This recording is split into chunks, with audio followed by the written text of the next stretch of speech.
3 factors. Yeah, it's easy.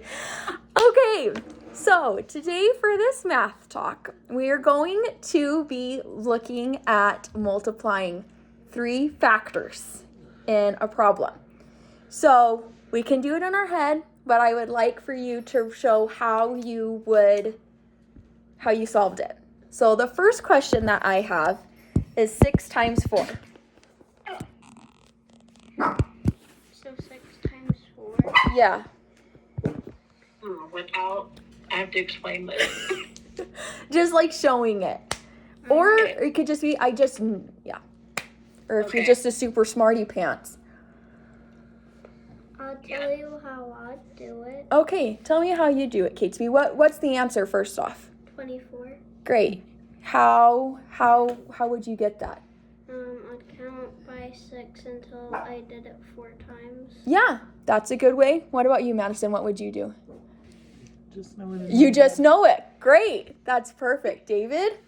6 plus 6 plus 6 plus 6 is 24. Yeah. Kamina? I also did 6 plus 6 and then added 2 more 6s. Okay. Yeah, that's great. Let's take it up a notch just a little bit. And let's do 3 times 2 times 4. What? Yeah. 3 times 2 times 4.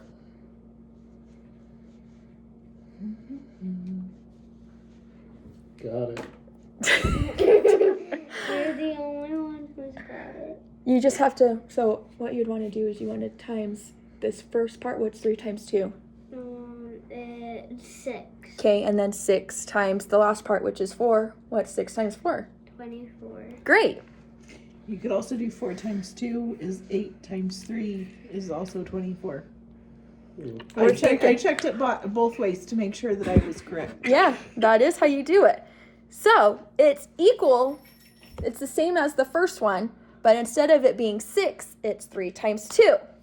Okay, this is the next one. It's just a touch trickier. 3 times 2 times 5. Okay, so it's 3 times 2.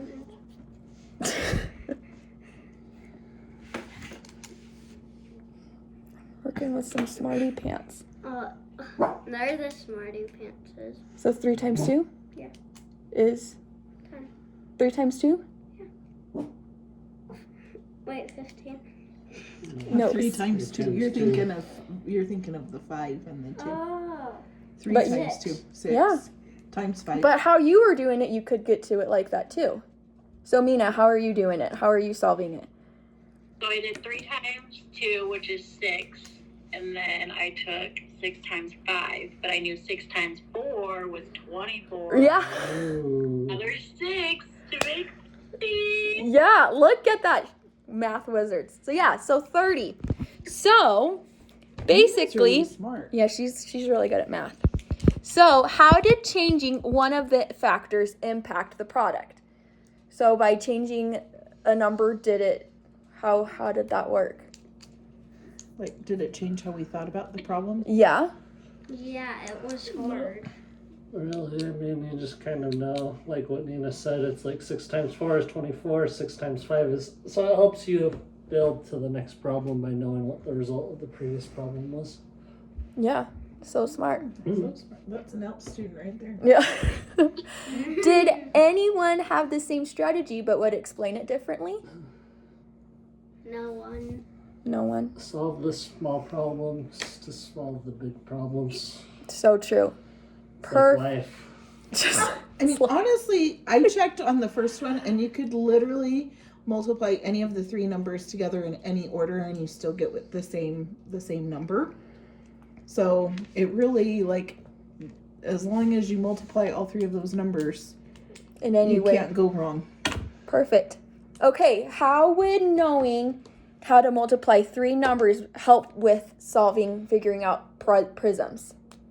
If you have a prism, how would that help in knowing how to do this math? Because so if it's a 2D shape, you just are doing the base and or the length and the Height. height.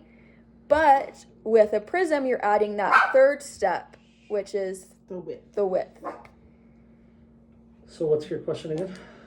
How would these problems relate to solving, like working with prisms? I think Madison Well, 'cause just solved they're it. 3D. They're 3D. And so there's 3 numbers that you're working with instead of just two numbers. So in order to be able to solve Height any of times width these, you have times to height. know Yep. how to do all 3. Okay, you guys are so smart. Any questions about what we did today? Do you have a Nope. teacher TikTok? No, I don't. Okay, Catesby, our 3rd grader, was that fun for this 5th grade math? No, no, I lost. Well, perfect. That's it. Thank you for participating. I noticed